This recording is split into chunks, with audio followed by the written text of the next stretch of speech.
almas. Então, vamos elevar o nosso pensamento a Deus, a Jesus, nosso mestre, nosso amigo, agradecendo a oportunidade de estarmos aqui mais uma vez reunidos em torno do seu Evangelho. Agradecemos, Senhor, todas as oportunidades que a vida nos traz de experienciar, de procurar entender o vosso Evangelho, pois sabemos que aqui é onde nós buscamos o nosso refúgio, buscamos a inspiração, a força e a coragem para prosseguirmos na presente encarnação.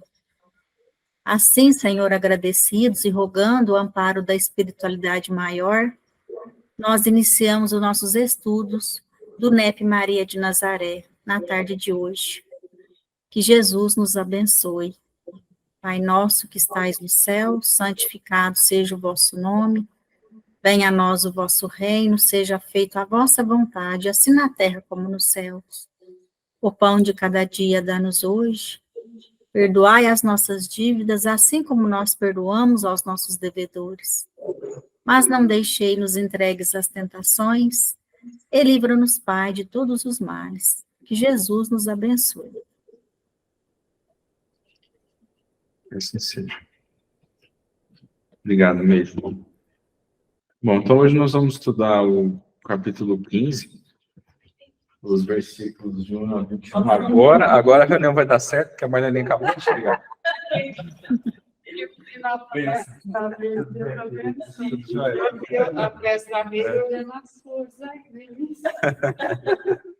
E aí, Leire, e todos que estão aí. Oi, Marleninha. Tudo bem? Tudo jóia, graças a Deus. Também se vai ver.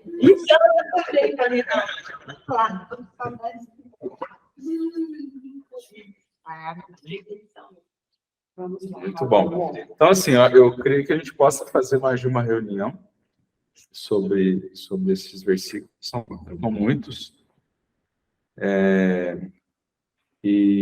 Mas vamos começar lendo primeiro, né? Você pode ler para nós, Soraya, se está no jeito aí. Né?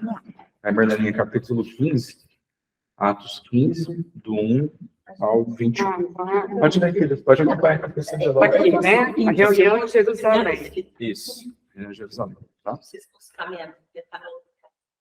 Então, vamos lá. Todos estão ouvindo bem aí? Tranquilo? Alguns que tinham descido da Judeia ensinavam aos irmãos: se não fordes circuncidados, conforme o costume de Moisés, não podeis ser salvos.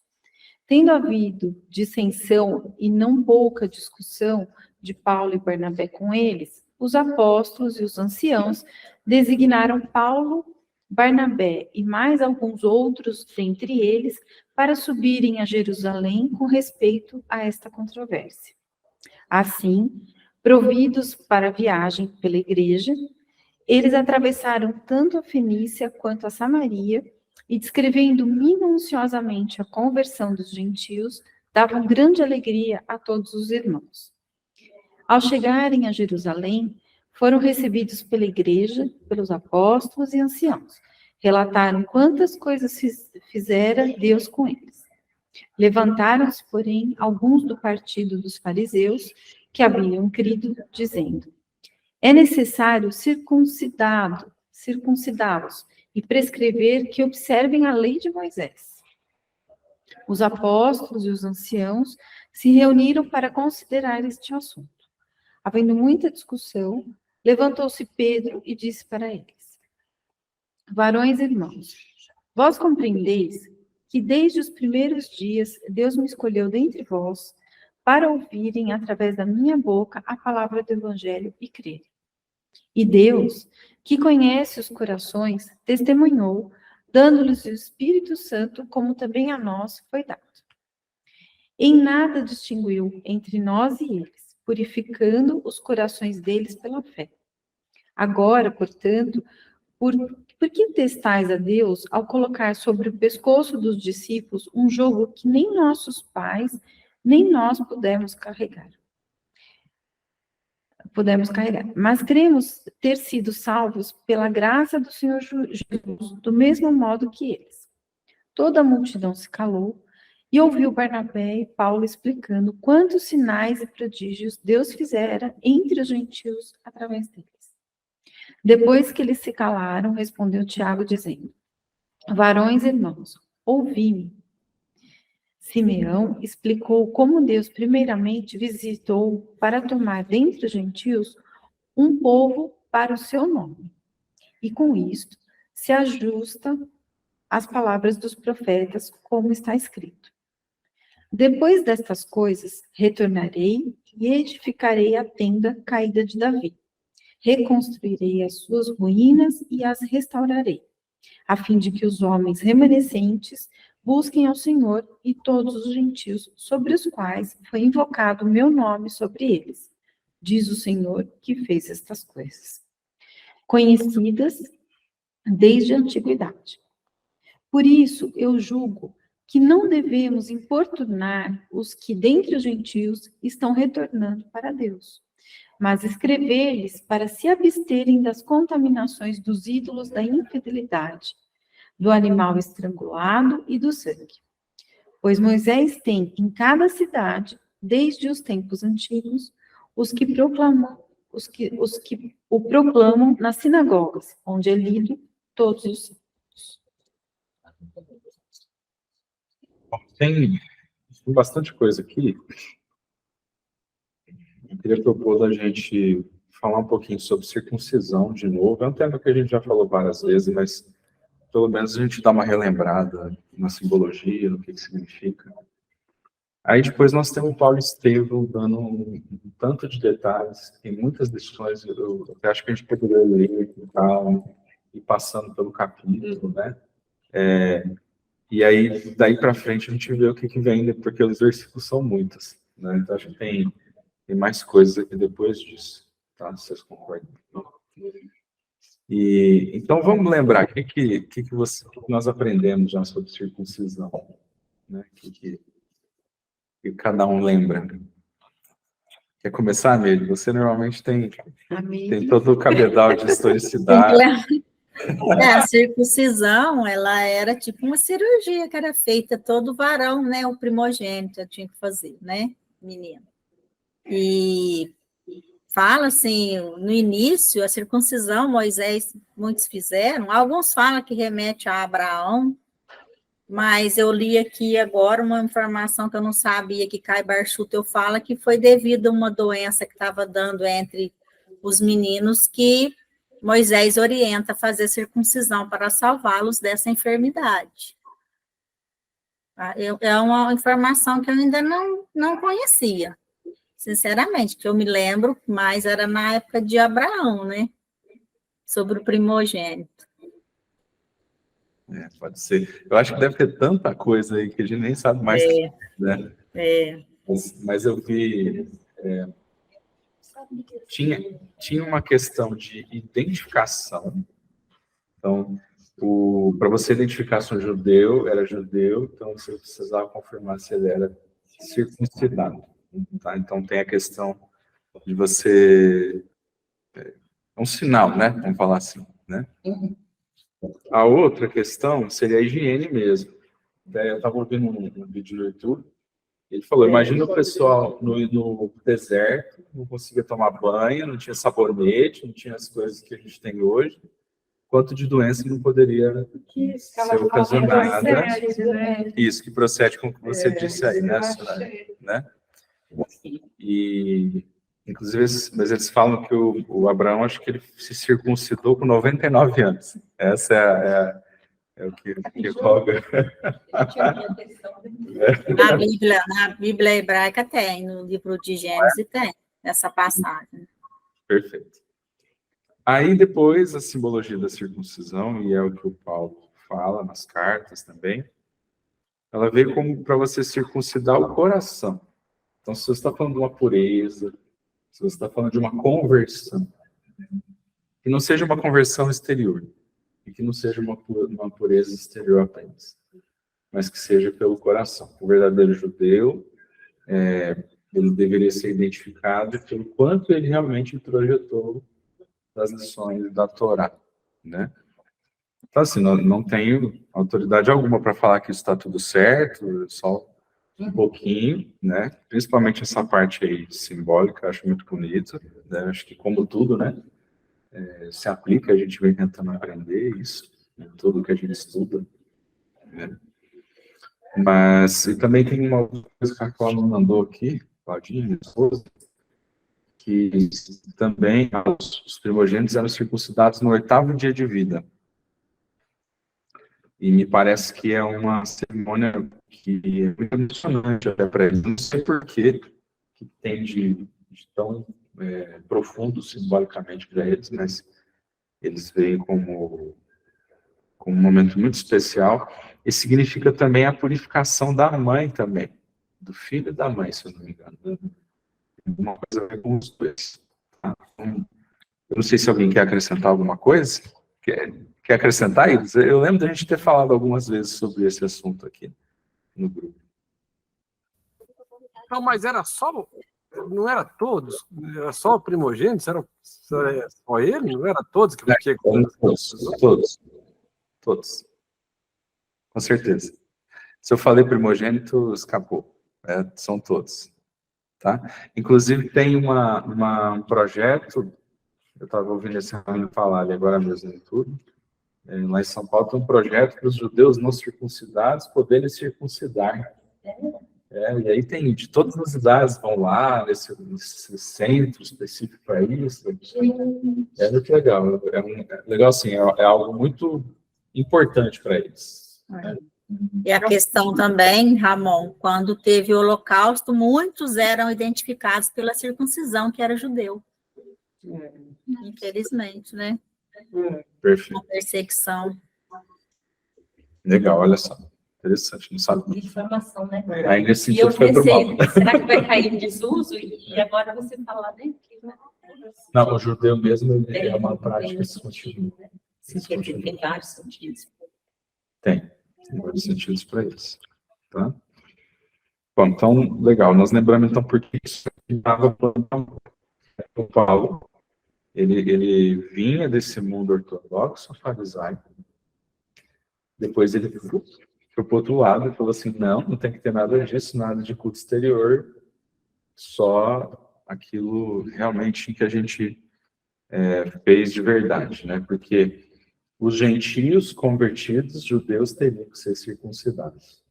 Então, era assim que funcionava, não só os judeus cristãos, os gentios cristãos, qualquer gentio que passasse a frequentar a religião judaica na sinagoga, né? Ele teria que fazer circuncisão. Tá? Beleza? Podemos seguir? Então, vamos ver vamos ler aqui o que o Paulo Estevão traz para a gente. Você está aí, Meire, com o livro, né? Vi que você pegou. Não, eu estou com o do Kai Bar Schutter, que eu fui acompanhar. Certo. Você já passou? Você não vai falar mais sobre a circuncisão, o que Paulo falava da circuncisão? Pode falar, fala, por favor. Eu achei muito interessante. Na carta que ele escreve para os Gálatas, ele fala sobre a circuncisão e fala assim, ó, porque a circuncisão e a incircuncisão não tem virtude alguma em Cristo Jesus, mas sim a fé que obra pela caridade. Então, Paulo já estava tirando esses dogmas, né? Porque o cristianismo tinha que se apartar, né, de tudo isso. Era uma nova proposta que estava chegando para a humanidade, né? E Paulo já queria esse cristianismo mais puro.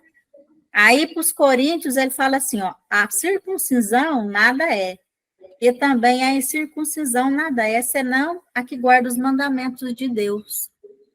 Olha que profundo, né? Estava buscando já o sentimento, a espiritualização dos ensinamentos do Cristo, né? Era isso que eu ia falar. Mas se precisar do Paulo Estevão, está ali, eu pego. Não, pode. É só para você me ajudar a ler depois, que a nossa ideia é acompanhando aqui o capítulo. Tá, eu vou pegar. Mas, vou esperar a gente chegar. Aí, antes mesmo da gente entrar no texto do que diz respeito a essa passagem, eu também queria relembrar com a gente aqui as descrições de Antioquia. E como foi quando Paulo chegou lá, né? Só esperar a Meire voltar ali. Voltou, Meire? Qual capítulo que é? A página 280. 280. Agora, depois vai ser o capítulo... pode ser. Depois eu te falo aqui. Tá.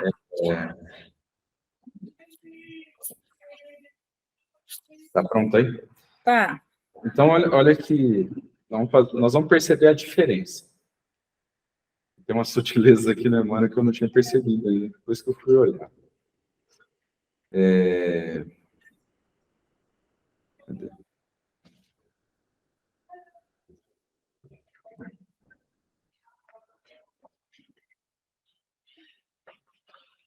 Só para a gente lembrar que o Paulo, depois de um tempo, ele foi enviado para ajudar em Antioquia, não sei se vocês lembram disso, certo? Ele foi enviado para ajudar nas pregações. Aí ele não conseguiu ajudar, porque ele começou a gaguejar, as ideias dele estavam desconexas. Vocês lembram disso? Né? Isso, aconteceu isso. Ele foi para ajudar o Barnabé na pregação, né? Esse foi o objetivo dele ser enviado para lá. Mas ele não conseguiu. Então, o que ele fazia? Ele arrumava as cadeiras, ele trabalhou como tecelão, ele montou uma tenda, uma tapeçaria. E o máximo que ele fez foi promover grupos de discussão, igual o que a gente está tendo aqui, né? E as pessoas começaram a ir até a tenda dele para conversar com ele. E ali ele começou a criar um espírito evangélico nesses contatos. Todo mundo começou a gostar dele. É isso que eu quero ler aqui, tá? O próprio Barnabé várias vezes surpreendera-se com a sua dialética confusa na interpretação dos evangelhos e refletia na tradição do seu passado como rabino, que não chegara a conhecer pessoalmente, e na timidez que o assomava justo no momento do conquistar o público. Não dá nem para imaginar isso, né? O Paulo passando por isso, né? Por esse motivo, foi afastado discretamente da pregação e aproveitado em outros mistérios. Saulo, porém, compreendia e não desanimava. Se não era possível regressar de pronto ao labor da pregação, preparar-se-ia de novo para isso. Nesse intuito, retinha irmãos humildes na sua tenda de trabalho. E enquanto as mãos teciam com segurança, entabulava conversas sobre a missão do Cristo. À noite, promovia palestras na igreja com a cooperação de todos os presentes. Grupo de discussão, né? Enquanto não se organizava a direção superior para o trabalho das assembleias, sentava-se, quer dizer, antes da palestra, né? Sentava-se com os operários e soldados que compareciam em grande número. A galera já ia, né? A participar do grupo de estudo, do NEP lá da igreja de Antioquia do Paulo, né? Interessava a atenção das lavadeiras, das jovens doentes, das mães úteis. Lia, às vezes, trechos da lei do Evangelho, estabelecia comparações, provocava pareceres novos. Dentro daquelas atividades constantes, a lição do mestre parecia sempre tocada de luzes progressivas. Tá? Em breve, tá? Estou frisando aqui, porque daqui a pouco vocês vão entender por que isso aqui está importante. O ex-discípulo de Gamaliel tornava-se um amigo amado de todos. De todos. Então, não está nem falando assim, um grupo gostava, o outro não gostava. Um amigo amado de todos. Saulo sentia-se imensamente feliz. Tinha enorme satisfação sempre que via a tenda pobre repleta de irmãos e procuravam tomados de simpatia.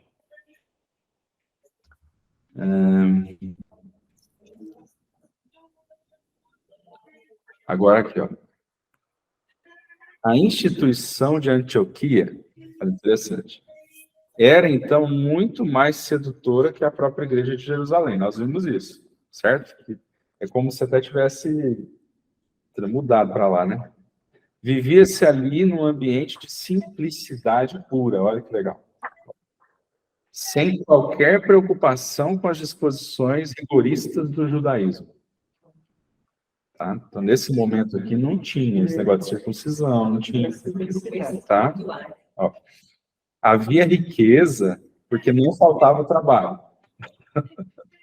Todos amavam as obrigações diuturnas, aguardando o repouso da noite nas reuniões da igreja, qual uma bênção de Deus. Ó, os israelitas, distantes do foco das exigências farisaicas, cooperavam com os gentios, sentindo-se todos unidos por soberanos laços fraternais. Né?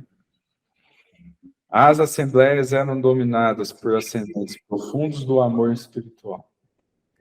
A solidariedade estabelecera-se com fundamentos divinos. As dores e os júbilos de um pertenciam a todos. A união de pensamentos em torno de um só objetivo dava ensejo a formosas manifestações de espiritualidade. Então, eu lembrei, né, que a gente conversou bastante sobre isso. A união de pensamentos em torno de um só objetivo. Né? Isso que fazia as vozes diretas. Né? A instituição de Antioquia foi um dos raros centros apostólicos onde semelhantes manifestações chegaram a atingir culminância indefinível. A fraternidade reinante justificava essa concessão do céu. Nos dias de repouso, a pequena comunidade organizava estudos evangélicos no campo. Abacateiro. Né? Certo? Tudo bem? Lembrando aqui, alguém quer comentar alguma coisa? Não, Tranquilo? tranquilo. Bom. Agora você vai entender por que eu quis colocar isso aqui antes. Vamos ver o que aconteceu. Né? Então, agora, o Meire, está aí no capítulo... Como é que é? LXXX Ele é 50, né? Não é isso. Deve ser 83. 83? 83. É que está em algarismo romano. Mas você vê. Página... Você achou 331 a 340? Porque o meu é tão antigo, mas tão antigo, que parece que as Bíblias antigas até amareladas. E aí, naquela página que você falou, eu não consegui achar. Qual tá aí? 300 quanto? 331, mas então é 83. Você já falou, né? Chama Dissensões na Igreja de Antioquia, o capítulo. Ah, tá. Mas, Marlene, você ia falar. Não, quando você estava lendo, eu já me lembrei disso. Interessante que quando ele vai começar, ele sofre, né, dessa garganta, e ele precisa ficar num reduto de mais intimidade. Acaba sendo também um teste, uma preparação. Como diz. Assim, meio que ali ele teve que mostrar muita humildade, caso, né? Gente, assim, quando você estava lendo, eu me fiquei uma pena, assim, por exemplo, quando está clara à noite, sabe, quando a dor está procurada, aquela reunião que a gente fazia no interior, aqueles dias que fazia lá, as crianças faziam cantiga de roda, sabe, assim, gente, dá para sentir uma harmonia, né? Foi muito lindo. Nossa, Maravilhoso. já pensou de você. E ele vai arrebanhando simples, né? É isso que eu acho. Isso é que toca os corações. Porque vê que ele saiu de poder. Porque ele tinha essa voz, né? E de pessoas De pessoas muito intelectuais. É isso. Né? Então, ele precisou passar por essa experiência. Né? Se a gente for observar, nós também, né? Falando da Seara Espírita, talvez aconteça também em outros agrupamentos religiosos, por que não? Quando a gente começa, principalmente com atividade, sempre não só a gente.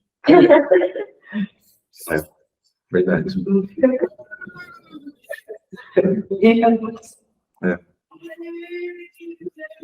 Aí ele arrebanha a feição do simples.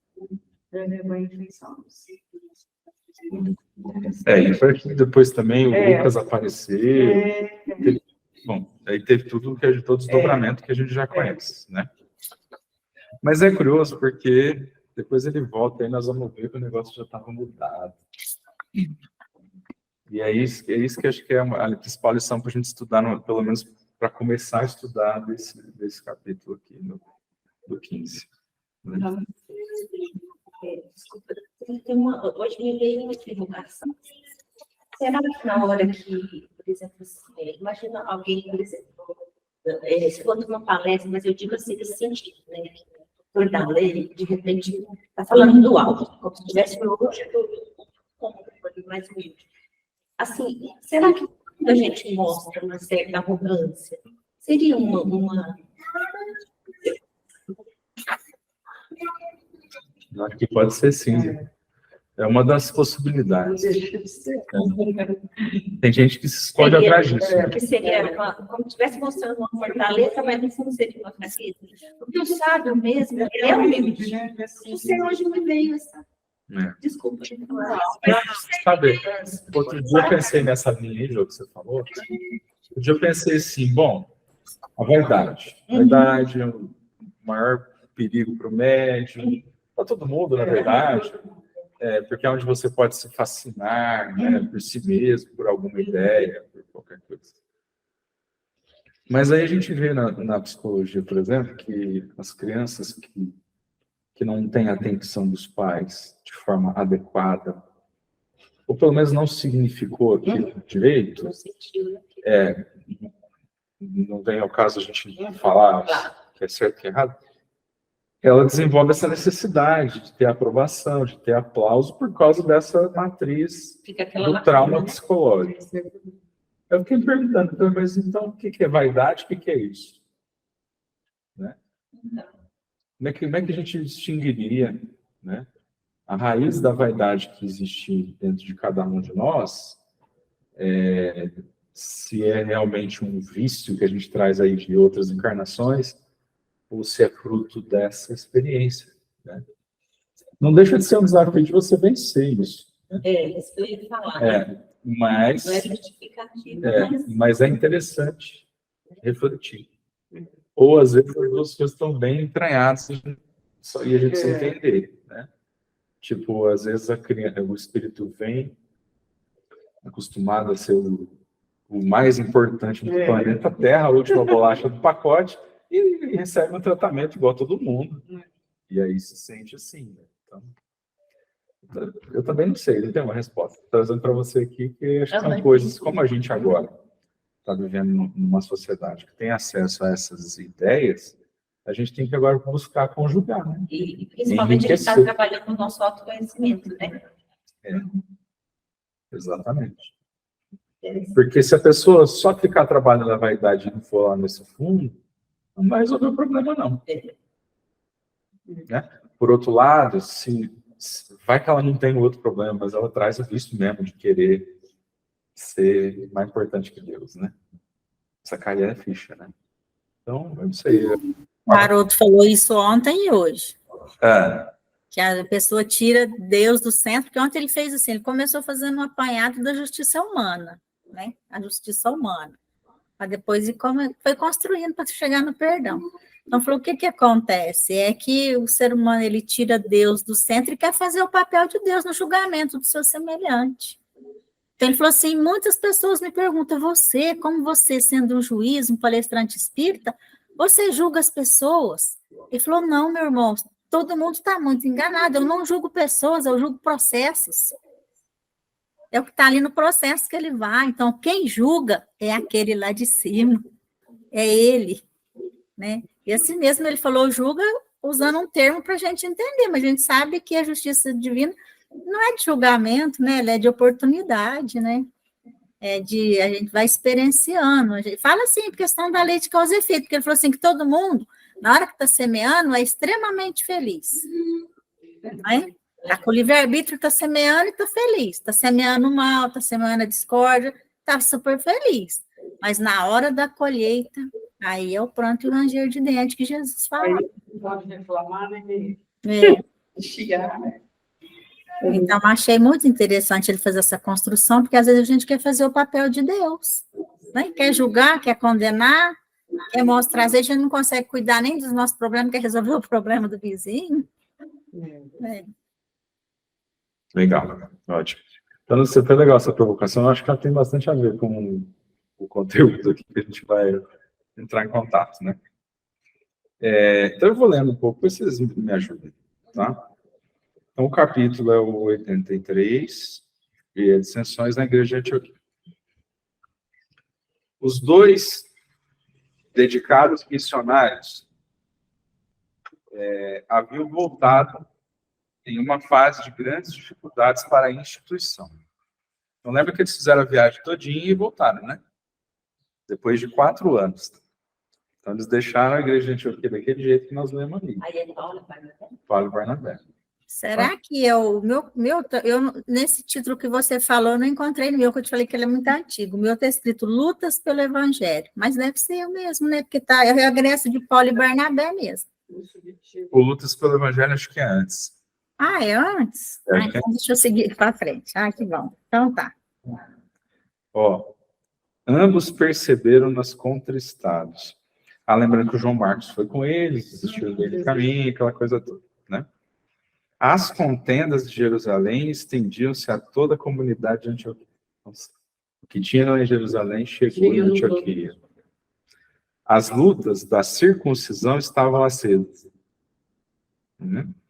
Os próprios chefes mais eminentes estavam divididos pelas afirmativas dogmáticas. Tão alto grau atingiram os descrimes que do Espírito Santo não mais se manifestava. Né? Quer dizer, não tinha mais as manifestações mediúnicas, né? Manahem, lembra que a gente viu que ele era um dos médios lá e tal, ó, cujos esforços na igreja eram indispensáveis, mantinha-se à distância, em vista das discussões estéreis e venenosas. Os irmãos achavam-se extremamente confusos. Uns eram partidários da circuncisão obrigatória, outros se batiam pela independência irrestrita do Evangelho. Eminentemente preocupado, o pregador Tarcense observou as polêmicas curiosas a respeito de alimentos puros e impuros. Tentando estabelecer a harmonia geral em torno dos ensinamentos do Divino Mestre, Paulo tomava inutilmente a palavra.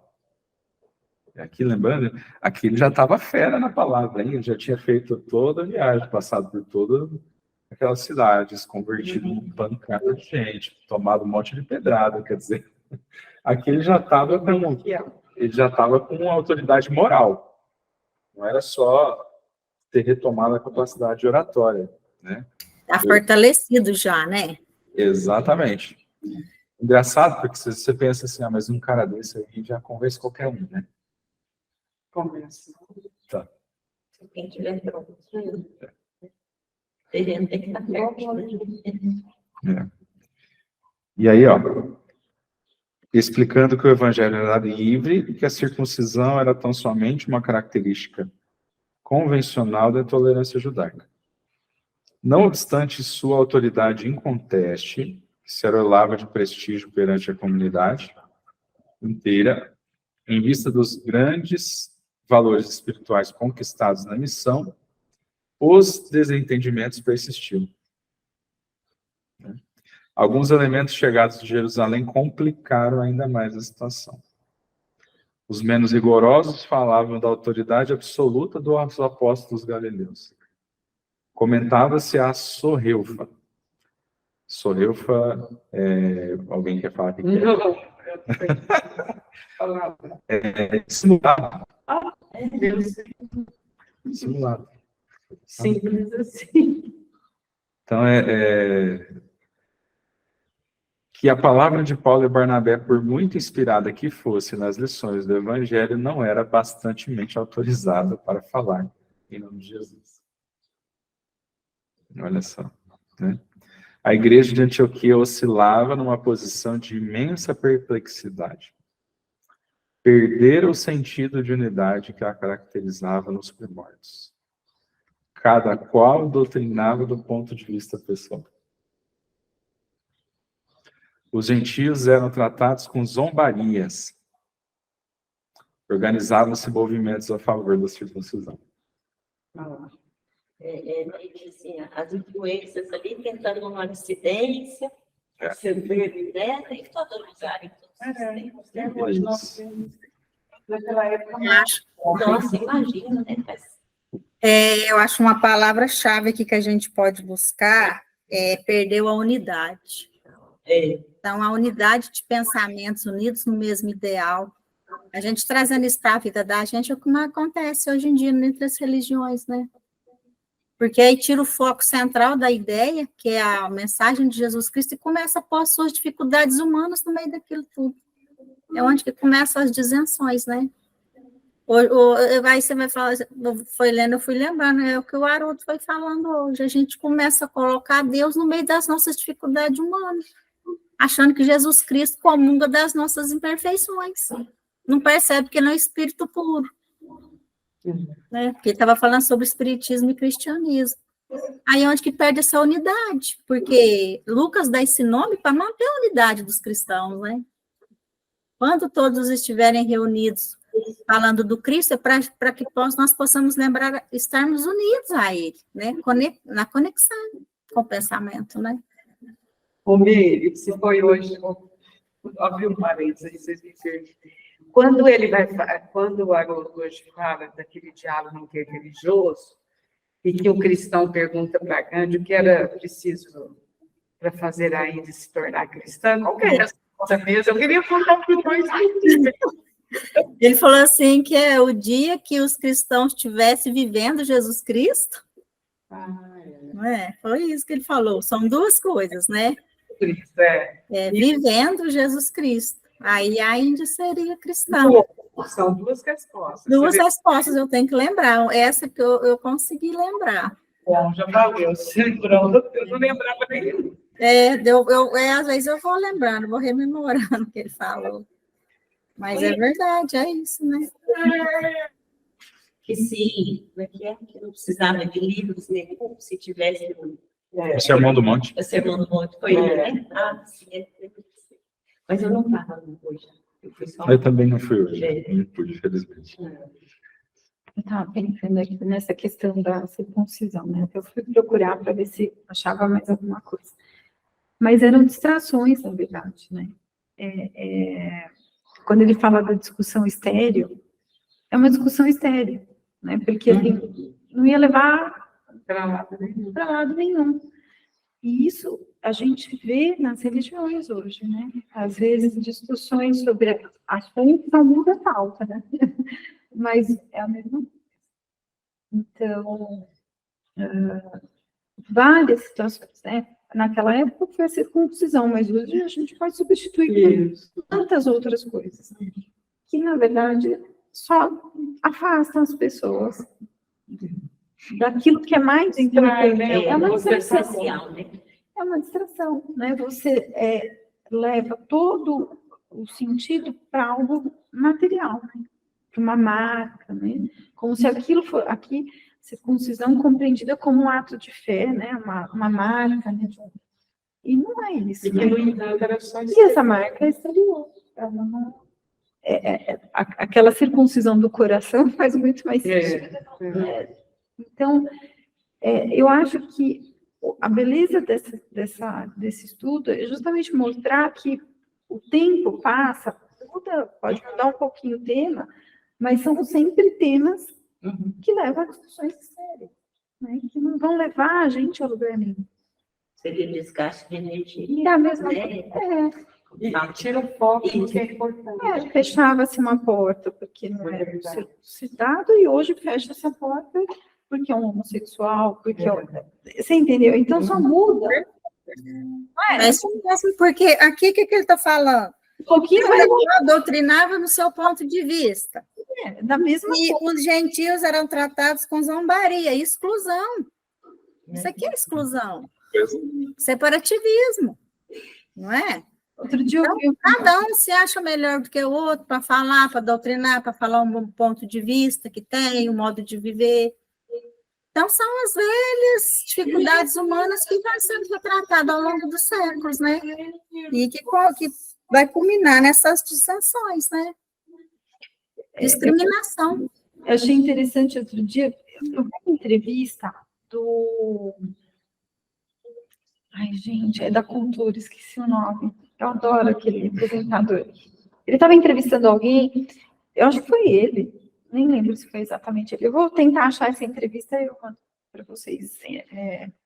E aí eles falaram assim, aí ele estava falando assim, ele pergunta para esse entrevistado, a pessoa pergunta, o que você acha que Jesus pensaria desse assunto?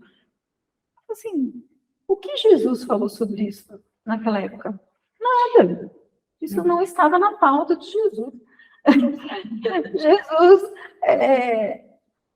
abraçou a todos, né? Ele não fez, não discriminou ninguém, isso não estava na pauta de Jesus. O que estava na pauta de Jesus era o amor. Mas, Respondeu fácil, né? assim, ele fala de uma maneira muito bacana, assim, que eu falei, gente, é exatamente isso aqui. Você sabe, eu até adiantando um pouquinho, eu ia comentar isso mais para frente, mas falando do coração, né? Eu, pessoalmente, me identifico muito com uma visão mais kardeciana da doutrina espírita, né? Embora respeite quem pensa diferente e tudo mais. Então, e a gente tem vários outros assuntos polêmicos que vira briga, né? Quando você fala de Pietro Pauli, quando você fala de apometria, quando você fala de Rustem, quando você fala de N coisas, né? Eu nunca consegui entrar num assunto desse com ninguém, nenhum amigo, e fechar legal. Nunca consegui. E a hora que eu vi que o Paulo, que é o Paulo, fazendo a mesma coisa, eu falei, pronto, eu não sei, tem algo faltando. Tem algo faltando, né? E isso aqui tem sido, assim, pelo que a gente percebe, motivo de dissensão em casas espíritas, né? Muita dissensão, muita gente deserta por causa disso. E começam os movimentos de separativismo, de defender bandeira, vira partido, vira um monte de coisa, né? E eu sempre me perguntei assim, como cuidar disso? Porque é aquela coisa. Tá, se você nos posicionar, você pode estar sendo omisso com uma coisa que é importante. Mas, por outro lado, como é que você faz isso de uma forma cristã que não cria essa dissensão, né? Eu não tenho uma conclusão, não, tá? Estou trazendo aqui para a gente pensar essa experiência que nós vamos lendo aqui, à luz da nossa realidade espírita, né?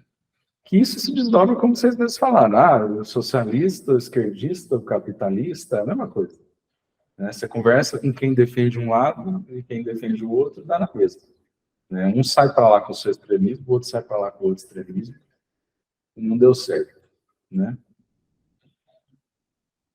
É que a igreja, seja o que for, né, a religião, a igreja, o espaço religioso, ele não pode estar condicionado a nada.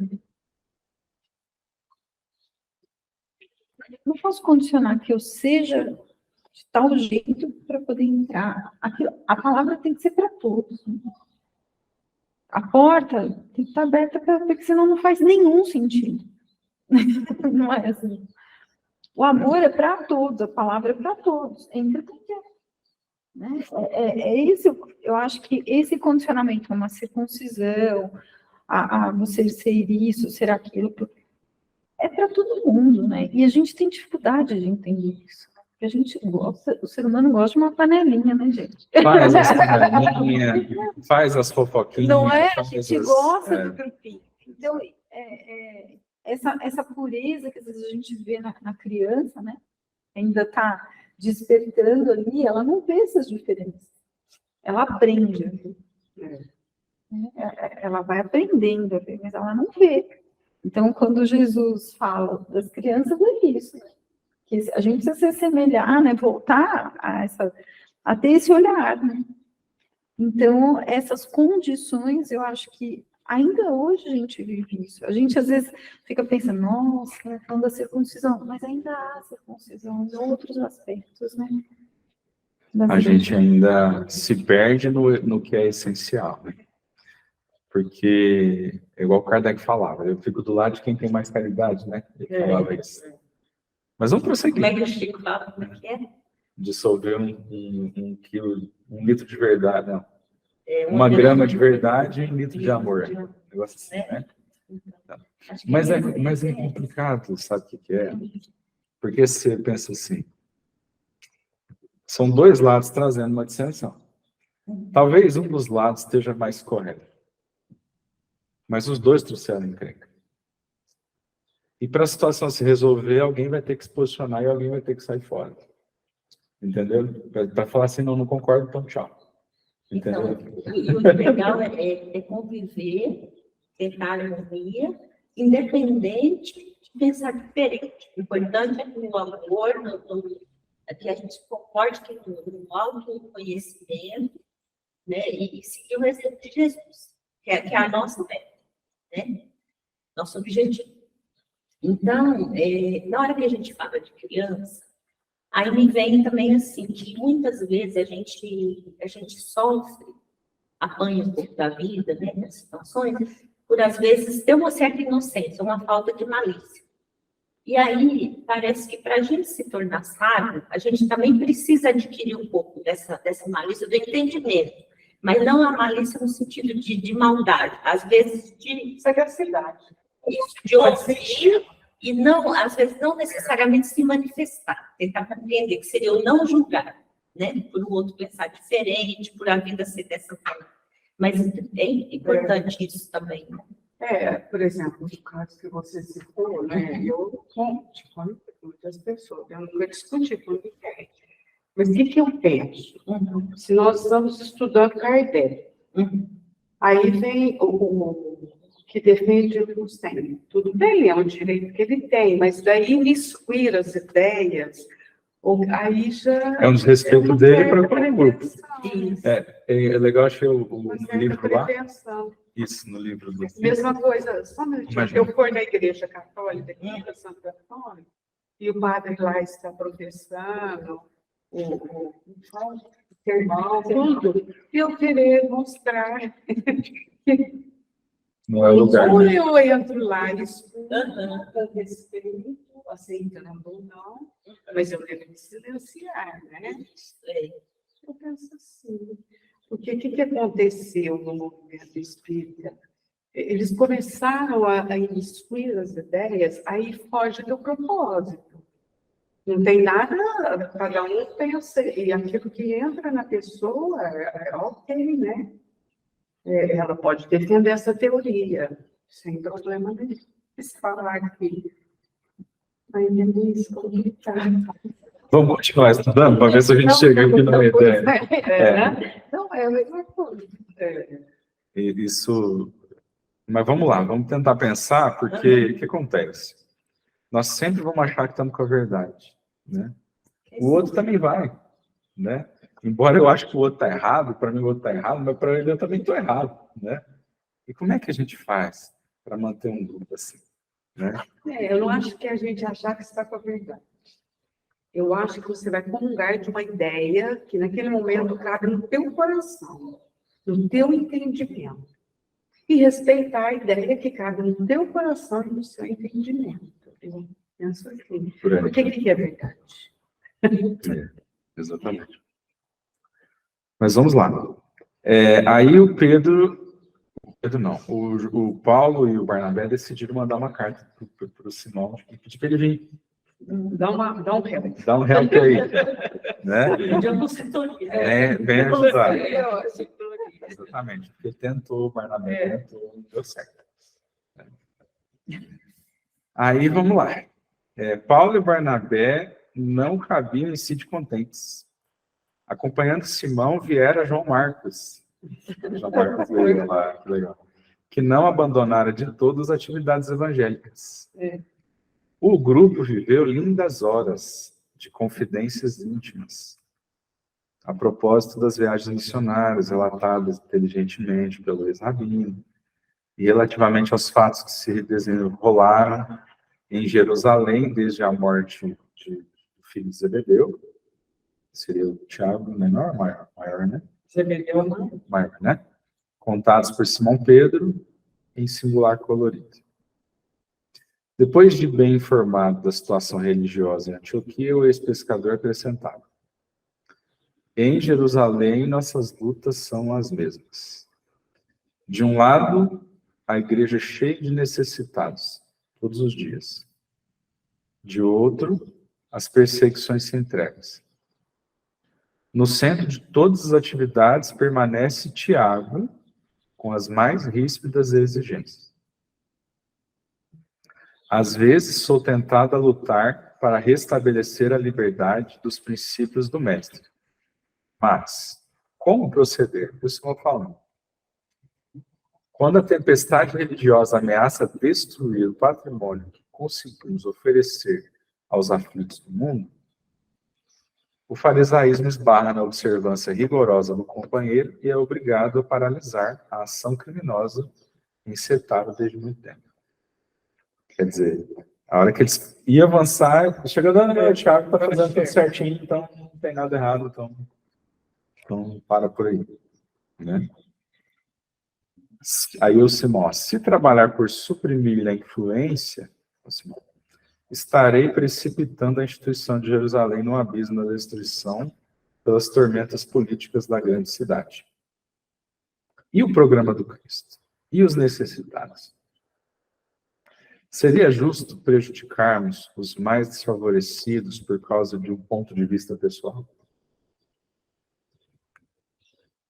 É o coletivo primeiro. Não, mas dá para entender que o Simão também está bem perdido aqui. Ele também não está sabendo como lidar, né? Se vocês quiserem falar alguma coisa, só me interromper aqui, viu, Iris e Meire aí, o Tônio também, tá? E ante a atenção profunda de Paulo e Barnabé, o bondoso companheiro continuava. Sabemos que Jesus deixou... Antônio? Já entrou. Não deixou uma solução direta ao problema dos incircuncisos, mas ensinou que não será pela carne que atingiremos o reino, e sim pelo raciocínio e pelo coração. Conhecendo, porém, a atuação do evangelho na alma popular, o farisaísmo autoritário não nos perde de vista, e tudo em vida por exterminar a árvore do evangelho, que vem desabrochando entre os simples e os pacíficos.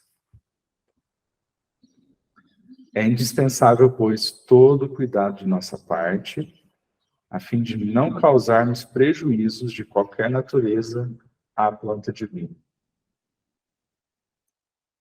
Os companheiros faziam um largo gesto de aprovação. É o Tony, né? Então, todo mundo escutou ali, concordando, né?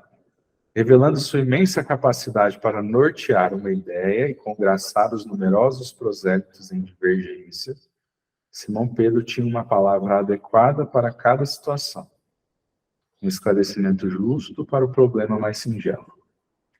Ele já se colocava ali, né, como um pai, talvez nem mais ponderado, igual a gente conversou, né, de você respeitar e aceitar o outro na opinião que tem, né? Mas achando um jeito de falar o que tem que se falar também, né?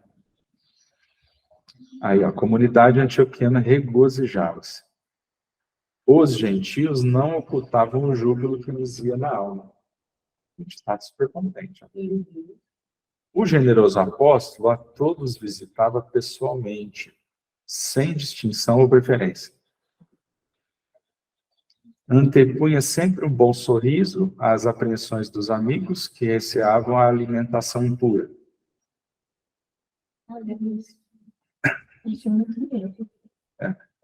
E costumava perguntar onde estavam as substâncias que não fossem abençoadas por Deus.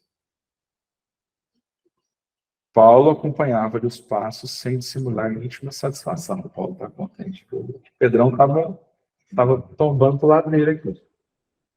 Num louvável esforço de congraçamento, o apóstolo dos gentios fazia questão de levá-lo a todos os lugares onde houvesse irmãos perturbados pelas ideias da circuncisão obrigatória. Estabeleceu-se rapidamente notável movimento de confiança e uniformidade de opinião. Então, o Simão foi lá e conseguiu... Todos os confrades exultavam de contentamento. Eis, porém, que chegam de Jerusalém 3 emissários de Tiago. Eu fico pensando, gente, na movimentação dos espíritos obsessores, cutucando ali, aqui, acendendo as fogueiras, jogando pimenta, né? Trazem cartas para Simão, que os recebe com muitas demonstrações de estima. Daí por diante, modifica-se o ambiente.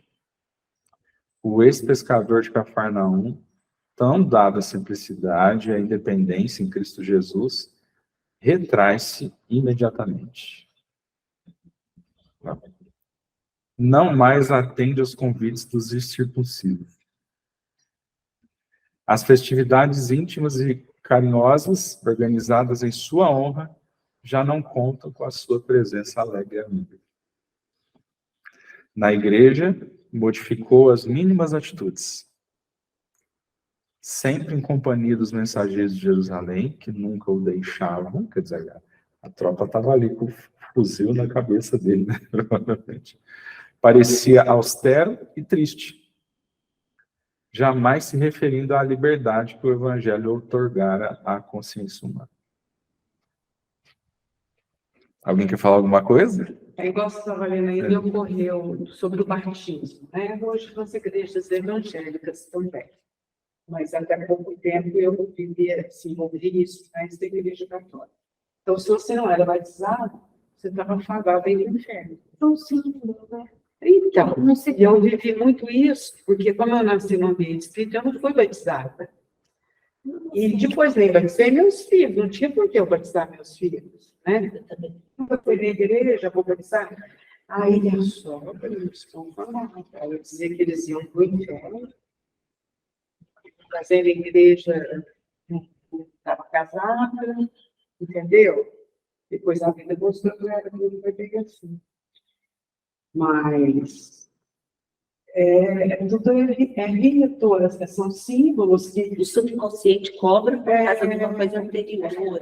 Tem muita gente que... Eu tenho uma amiga que é muito espírita há uns 14 anos. Eu tenho uma amiga que é espírita, e porque a mãe dela influenciou, ela batizou a menina, e eu falava, mas por quê? Ela ainda queria que eu fosse madrinha. Eu falei, assim, não posso ser. Ai, eu não quero, né? Assim, não é assim. A afeição que eu tenho por ela já passa isso, né? Não tem essa necessidade. E ela acabou batizando porque ela queria dar essa oportunidade na cabeça dela, dar essa oportunidade para a filha. A gente vê muito isso ainda, né? é a mesma coisa, né? Se você for ver. Só vai mudando o tema, né, gente?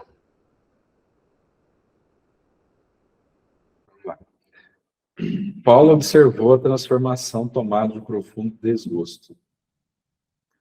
Para o seu espírito habituado, de modo irrestrito à liberdade de opinião, o fato era chocante e doloroso. É só um detalhe, lembra como é que era ele bem quisto e aprovado por todos, né? Na época anterior aqui, tá? Lembra disso. Agravara-o a circunstância de partir justamente de um crente como Simão, altamente categorizado e respeitável em todos os sentidos. Como interpretar aquele procedimento em completo desacordo com o que se esperava?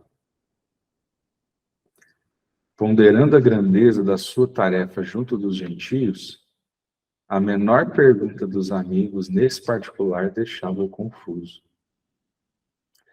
Na sua paixão pelas atitudes francas, não era dos trabalhadores que conseguem esperar. Achei essa frase aqui muito interessante, que até o Haroldo comentou ontem, né? Do tempo, do tempo, não é? Jesus não é justiceiro, né? Que ele coloca o tempo, mais ou menos assim. Ele não sabe esperar. Não é vingador. Não é vingador, tá? E após 2 semanas de expectação ansiosa, desejoso de proporcionar uma satisfação aos numerosos elementos incircuncisos de Antioquia, detalhe, né? Também o Emmanuel falar que 2 semanas é pouco tempo, convenhamos. Né? Nessa angústia aqui, 2 semanas eu também acharia uns 3 anos. É muito tempo, né? Então, vamos lá. convidado a falar na tribuna para os companheiros, começou por exaltar a emancipação religiosa do mundo, desde a vinda de Jesus Cristo.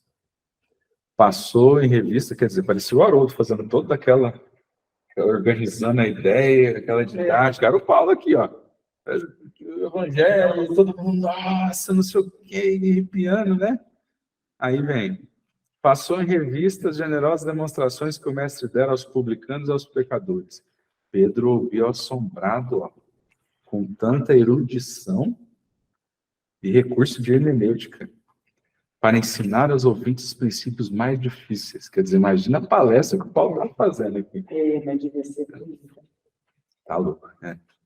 Imagina o homem tinha que trabalhar. Os mensageiros de Tiago, os caras do fuzil, estavam igualmente surpreendidos. A Assembleia ouviu o orador atentamente. Tá?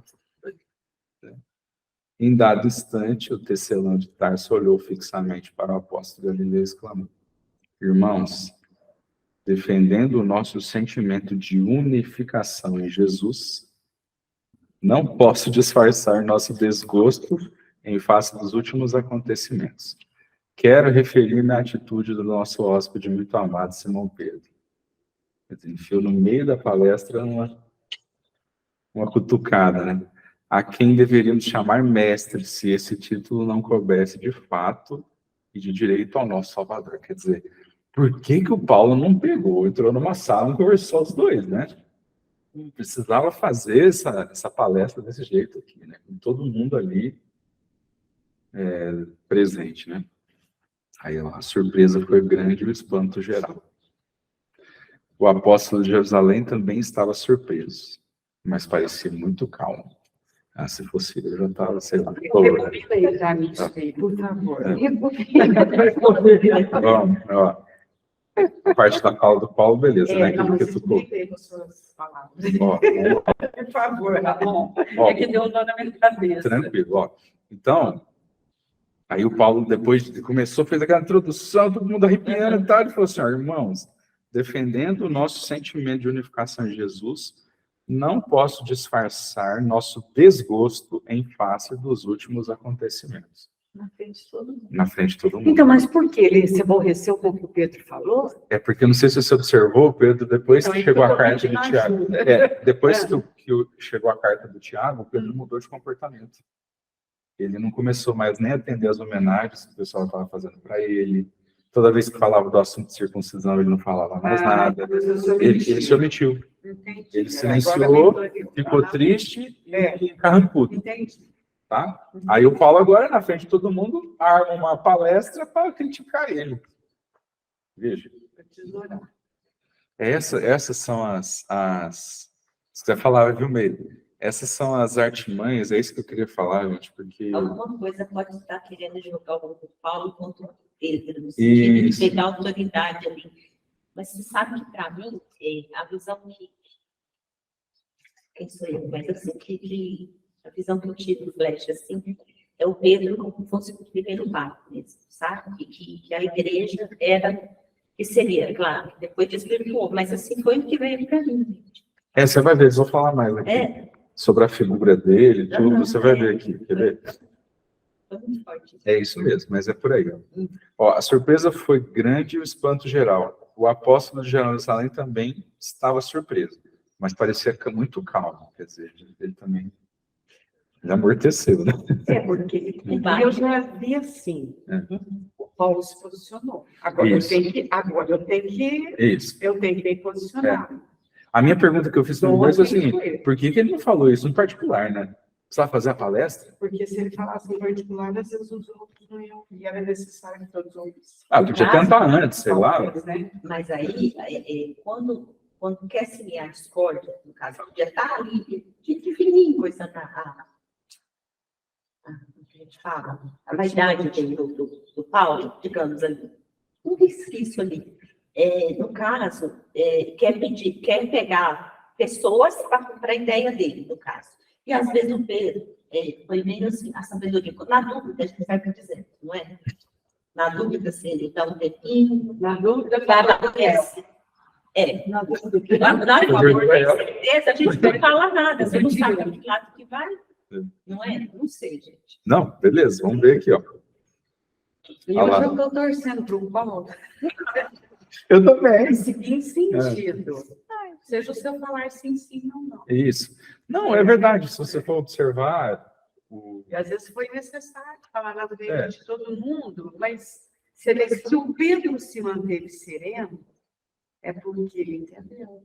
então, mas vamos ver aqui, vamos ver se a gente consegue chegar numa conclusão. Não queríamos cânion. É. Não queríamos cânion. Ó, olha só a bagunça que virou. Ó. Os emissários de Tiago revelavam um profundo mal-estar.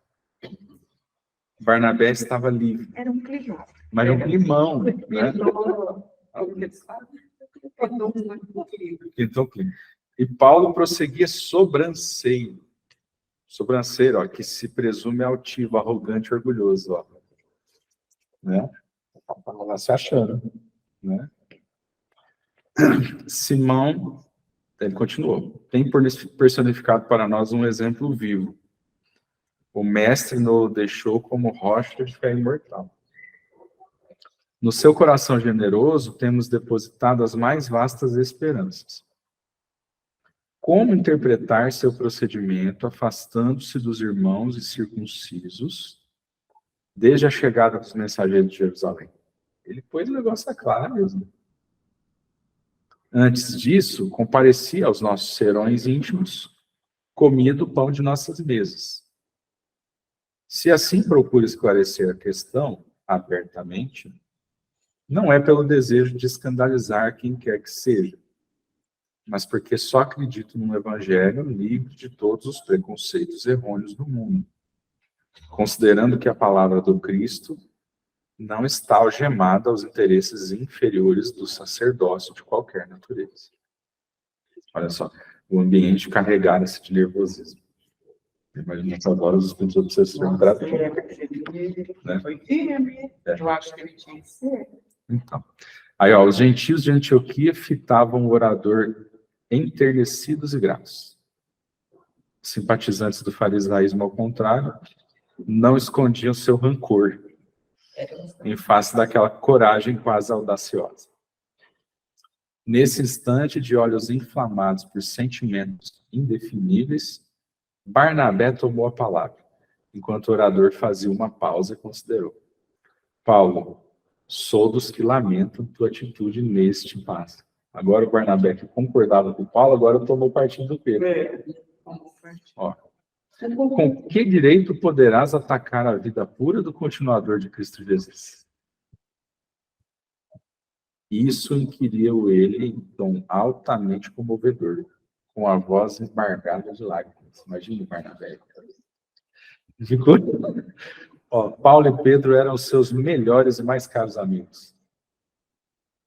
Pensa. Longe de se impressionar com a pergunta, o orador respondeu com a mesma franqueza. Temos sim um direito, o de viver com a verdade, o de abominar a hipocrisia e o que é mais sagrado, o de salvar o nome de Simão das arremetidas farisaicas, cujas sinuosidades conheço, por constituírem o báratro escuro de onde pude sair para as claridades do evangelho da redenção. O cara é fera. O Paulo sabia com quem que estava mexendo, Sabia. sabia qual que era, eles eram ardilosos, eles iam trabalhando ali para destruir o evangelho, era a forma deles, então eu conhecia. Pois é, justamente. Ele teve que ir firme, né? Mas vamos lá, ó. A palestra do ex-rabino continuou rude e franca. Precisamos de detalhe, tem um pouco de rudez, tem um pouco de orgulho, né? De quando em quando Barnabé surgia com uma parte, tornando a contenda mais renhida. Não, tornando a contenda mais renhida, piorando tudo. E sabe aqueles que querem apagar o fogo e jogar? Aí piorava mais. Não é verdade? Fica pior, é uma discussão que está em família, se um começa a tomar partido, o negócio vai longe. Exatamente, ó. Mesma coisa. Mas olha só que legal. Entretanto, em todo o curso da discussão, a figura de Pedro era a mais impressionante pela augusta serenidade do semblante tranquilo. Ele alcançou. Na... Ó, naqueles rápidos instantes, o apóstolo Galileu considerou a sublimidade da sua tarefa no campo de batalha espiritual. No campo de batalha espiritual. Quer dizer, ele teve uma leitura ali das efervescências que estavam vindo de tudo quanto é lado. Né? Um lado estava certo, mas talvez a forma, talvez o que estava provocando, o outro lado estava errado, porque já estava inflamado pelo errado. Né? Então, a sublimidade da sua tarefa no campo de batalha espiritual pelas vitórias do Evangelho. E aí, eu vou pular um pouquinho para a gente terminar. Naquela hora, o ex-pescador rogou a Jesus lhe concedesse a inspiração necessária para a fiel observância dos seus deveres. Sentiu o espinho da missão cravado em pleno peito, impossibilitado de se justificar com a só intencionalidade de seus atos, a menos que provocasse maior escândalo para a instituição cristã que mal alvorecia no mundo. Quer dizer, se ele falasse qualquer coisa, aí o Tiago, a turma que é de Tiago, ia ficar tudo contra ele. Se ele falasse ao contrário, o que ele ia fazer? Né? De olhos úmidos, enquanto Paulo e Barnabé se debatiam, aí agora a briga já ficou entre Paulo e Barnabé, olha só. Teve a impressão de ver novamente o Senhor no dia do Calvário. Ninguém o compreendera. Nem mesmo os discípulos amados. Em seguida, pareceu vê-lo expirante na cruz do martírio. Uma força oculta conduzia-o a ponderar o madeiro com atenção. A cruz do Cristo parecia-lhe agora um símbolo de perfeito equilíbrio. Uma linha horizontal e uma vertical justapostas formavam figuras absolutamente retas. Sim, o instrumento do suplício enviava-lhe uma silenciosa mensagem. Era preciso ser justo, sem parcialidade ou falsa inclinação. Quer dizer, ele está mentindo. Né? O mestre amara a todos, indistintamente. Repartira os bens eternos com todas as criaturas. Ao seu olhar compassivo e magnânimo, gentios e judeus eram irmãos. Experimentava agora singular cuidado para examinar conscienciosamente as circunstâncias. Devia amar a Tiago pelo seu cuidado generoso com os israelitas, bem como a Paulo de Tarso, pela sua dedicação extraordinária a todos quantos não conheciam a ideia do Deus justo.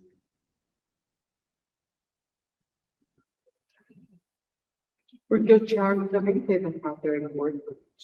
Na época, talvez não tenha sido, mas ele acabou preservando, né? Alguns parágrafos antes, o Pedro já parecia enxergar isso. Isso. Que se não fosse essa postura dele, o Sinédrio já tinha acabado com o caso do caminho. Né? O ex-pescador de Cafarnaum notou que a maioria da assembleia lhe dirigia curiosos olhares. Os companheiros de Jerusalém deixavam perceber cólera íntima. É isso que é interessante, né? O que a gente fica sentindo? Uma distensão, né? Olha lá. Na extrema palidez do rosto. Todos pareciam convocá-lo à discussão. Né? Queria que ele, né? Barnabé tinha os olhos vermelhos de chorar. Imagina, né? E Paulo parecia cada vez mais franco, né? Verberando a hipocrisia com a sua lógica fulminante. Imagina quem. Que o cara tinha... Olha só. O apóstolo preferiria o silêncio, de modo a não perturbar a fé ardente de quantos se arrebanhavam na igreja sob as luzes do Evangelho. Mediu a extensão da sua responsabilidade naquele minuto inesquecível. Encolerizar-se seria negar os valores do Cristo e perder suas obras. Inclinar-se para Tiago seria a parcialidade. Dar absoluta razão aos argumentos de Paulo não seria justo, porque o Tiago tinha um valor no que ele estava fazendo também. Ele silenciou. Procurou arregimentar na mente os ensinamentos do mestre e lembrou a inovidável sentença. O que desejasse ser o maior, fosse o servo de todos. Mostrou serenidade. Aí ele lembrou que estava em Marcos 9:35. Que desejasse ser o maior, demonstrasse o servo de todos. Ele lembrou disso. Ó, esse preceito proporcionou-lhe imenso consolo e grande força espiritual. Ele começou a achar o jeitão que ele ia arrumar a situação. Ó, a polêmica ia cada vez mais ardida. Extremavam-se os partidos. A assembleia estava repleta de cochichos abafados. Imagina. Dá para ver como se fosse na Assembleia, ali no Senado, aquela coisa. E na população geral também. Qualquer grupamento.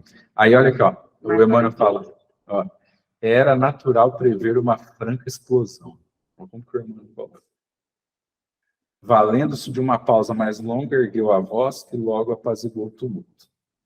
Irmãos, disse nobremente, muito tem errado neste mundo. Lembrou que ele tinha que se fazer o servo de todos. Né? Não é segredo para ninguém que eu cheguei a negar o mestre no instante mais doloroso do Evangelho. É a voz da autoridade. Né? Só eu errei, eu sei o que é isso. Né? Tenho medido a misericórdia do Senhor pela profundidade do abismo de minhas fraquezas. Se errei entre os irmãos, ó que legal, se errei entre os irmãos muito amados de Antioquia, peço perdão de minhas faltas. Eu falo por gentil. Submeto-me ao vosso julgamento e rogo a todos que se submetam ao julgamento do Altíssimo. A estupefação foi geral. Compreendendo o efeito, o ex-pescador concluiu a justificativa dizendo: reconhecida a extensão das minhas necessidades espirituais e recomendando-me as vossas preces, passemos, irmãos, aos comentários do Evangelho de hoje. Vamos ver o que é. Olha os trabalhos. Desagnou todo mundo. Olha só, aí fala aqui, ó. A assistência estava assombrada com o desfecho imprevisto. Esperava-se que Simão Pedro fizesse um longo discurso em represália. Ninguém conseguia recobrar-se da surpresa. O evangelho deveria ser comentado pelo apóstolo Eliseu. Estava programado que ele ia comentar, o próprio Simão. Mas o ex-pescador, antes de sentar-se de novo, exclamou muito sereno: peço ao nosso irmão Paulo de Tarso o obséquio de consultar e comentar as anotações de Levi.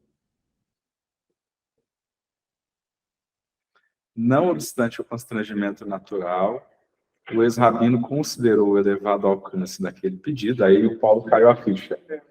Né? Renovou num ápice todos os sentimentos extremistas, os sentimentos extremistas do coração ardente, e num formoso improviso, isso, num formoso improviso, falou da leitura dos pergaminhos da Boa Nova. A atitude ponderada de Simão Pedro salvara a igreja nascente. Considerando os esforços de Paulo e de Tiago, no seu justo valor, ele não desfez de ninguém, né? Evitaram o escândalo e o tumulto no recinto do santuário. Né? À custa de sua abnegação fraternal, o incidente passou quase inapercebido na história da cristandade primitiva. E nem mesmo a referência leve de Paulo na Epístola aos Gálatas, a despeito da forma rígida, expressional do tempo, pôde dar ideia do perigo iminente de escândalo que pairou sobre a instituição cristã naquele dia memorável.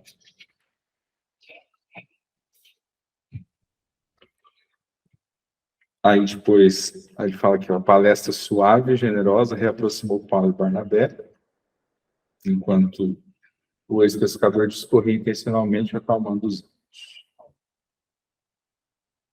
Aí melhorou. Mas melhorou.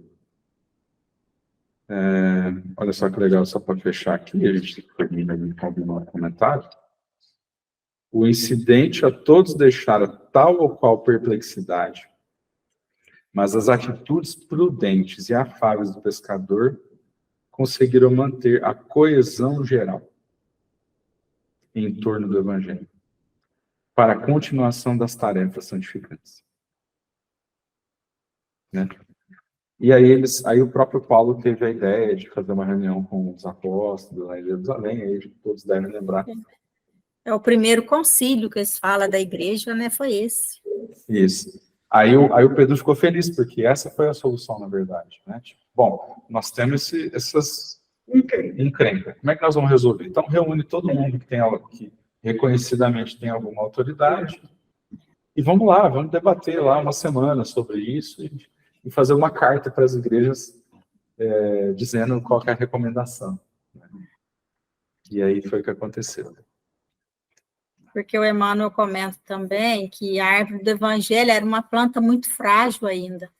Se não tivesse ali Tiago fazendo toda essa barreira do farisaísmo, tinha esmagado a planta do evangelho nos seus primórdios, né?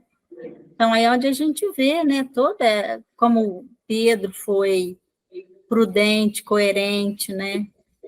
Tentou resolver a situação da melhor forma, usando os ensinamentos de Jesus, a humildade, né, de reconhecimento das suas fraquezas, mas que ambos estavam unidos no ideal do Evangelho de Jesus, né? É isso aí. Você pega, e aí vamos lembrar, né? O Paulo, como é que estava, né, gente? Ele saiu de perseguidor, foi no fundo do poço, se recuperou com toda a humildade, participou de um grupamento que era sublime de fraternidade, tinha tanta fraternidade que até as manifestações espirituais eram condizentes com isso.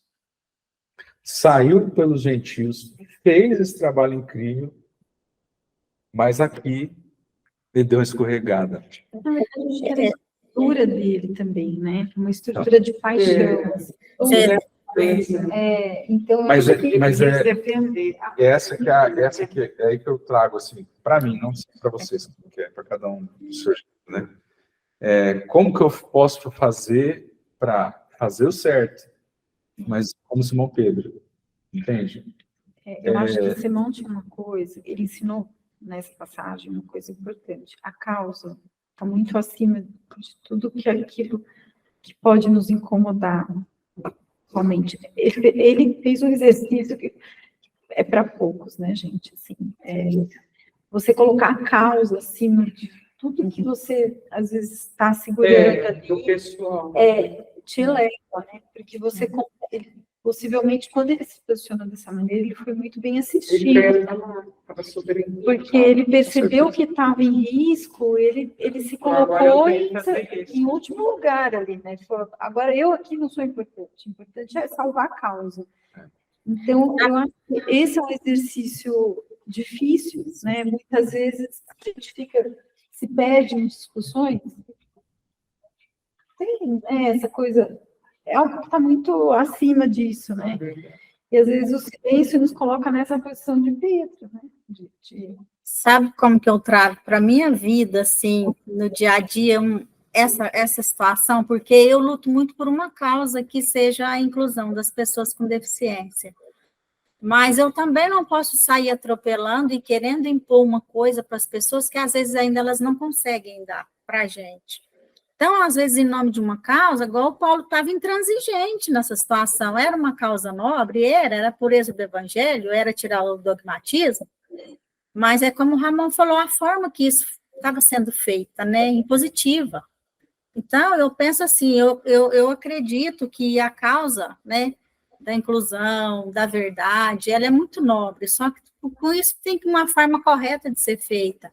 Você saindo impondo os seus ideais, os seus pensamentos, querendo que as pessoas entendam hoje como você entende a vivência que eu tenho dentro da minha casa, com a minha filha. Então, isso aí, a gente tem que ter essa paciência de ver todos os lados, o lado da escola, o lado do professor, o lado da criança, o lado dos pais. Aí, esse papel que o Pedro fez, é isso que a gente vai tentando equilibrar na nossa vivência, né? E quanto que a gente aprende com uma passagem dessa, né? Essa mediação, esse amor, esse cuidado, essa ponderação, né? É maravilhoso a gente perceber tudo isso, né? Isso, verdade. Só é possível se o que você falou acontecer, né? A gente realmente aceitar o outro, o que ele é, né? Com o pensamento ainda que diferente do nosso, né? Não quer dizer que a gente... Porque tudo vai sendo construído devagar, né? Com paciência. Hoje o entendimento que eu tenho sobre a vida das pessoas com deficiência foi sendo construído ao longo dos anos, né? Não foi de uma hora para outra que aconteceu. Então, a gente precisa entender que o outro também tem o tempo dele de entender e de compreender. Né? Em todos os momentos, até, né, como nessa questão que foi da circuncisão também. Os fariseus viviam quantos anos, milênios naquela situação, naquela lei de Moisés? Como que se ia mudar de uma hora para outra também? É difícil. Aí foi o que Pedro teve esse sentimento mesmo do Cristo, né? Quando ele fala que viu a parte horizontal e a vertical. Quer dizer, ali a humanidade com as suas dificuldades e a mensagem do Cristo que aponta para o alto. Né? É muito bonito. Muito bem. Alguém quer falar mais alguma coisa? Também. Ele arrematou isso. Muito bem, querida. Muito bem. É isso? É lição para uma vida inteira. Nossa vida, ai, meu pai. Uma vida inteira. Eu, toda vez que eu entro em debate... Acho que é uma chuva de bênçãos que Franca teve esse fim de semana, né? Mas e aí, você lembrou que eu te perguntei? Eu vou tentar lembrar depois, que eu ainda estou observando. Ontem eu fiquei tão impactada, gente, que eu não conseguia dormir. Ô, Meire, eu estava sentindo como se o Chico estivesse lá, na hora que Então, o abacateiro. nossa, eu arrepiava inteiro, o povo tudo cantando aleluia. Falei para minha irmã, gente, que deve ter uma pleiade de espírito aqui, que a gente não sabe como mensurar, né? Ai, é muito bom. Nossa, como diz, de vez em quando o céu desce na terra, né? Para nos socorrer. Fala, meu filho, prossegue aí, porque o caminho é esse. Olha como que é o bem-estar de poucos minutos. Imagina isso para a eternidade. Muito bom. Marlene, você faz a prece para a gente terminar? Aí, Meire, só uma satisfação para mim. Quer dizer que não sou só eu que esqueço, tá? Muito obrigada. Eu estou nesse dia. Verdade. No jogo pro hashtag. É muita informação, Marlene. Aos poucos você vai processando isso. A gente ainda está muito, né? Aquele pensamento rápido do Haroldo, o Hernão estava comentando isso. Ele vai abrindo janela, de repente ele consegue fazer a amarração de tudo aquilo. Naquele pensamento, né? Incrível. Então, eu lembro que ele falou 2 itens e tal, ele falou, depois ele falou assim, voltando à segunda. Eu falei assim, gente, olha como que lucidez, né? Não, parece que não tinha papel ali. Eu falo assim, gente, isso que é pessoa pronta, né? É um talento, né? Realmente. É um talento. Então, vamos ter esse ambiente tão fraterno, tão gostoso, realmente cristão, que nos convida, não apenas ao entendimento da vivência desses primeiros cristãos, mas, sobretudo, a nossa vivência, as nossas dificuldades, algumas vezes facilidades, mas estamos aí. Agradecemos profundamente pela oportunidade renovada de estudarmos o Evangelho de Jesus. Imploramos ainda que durante o nosso desprendimento, durante o sono, possamos, pela misericórdia divina, continuar sendo orientados pelos mensageiros queridos, para que possamos alargar os nossos entendimentos, o nosso nível de compreensão. Abençoai essa casa de trabalho, Senhor.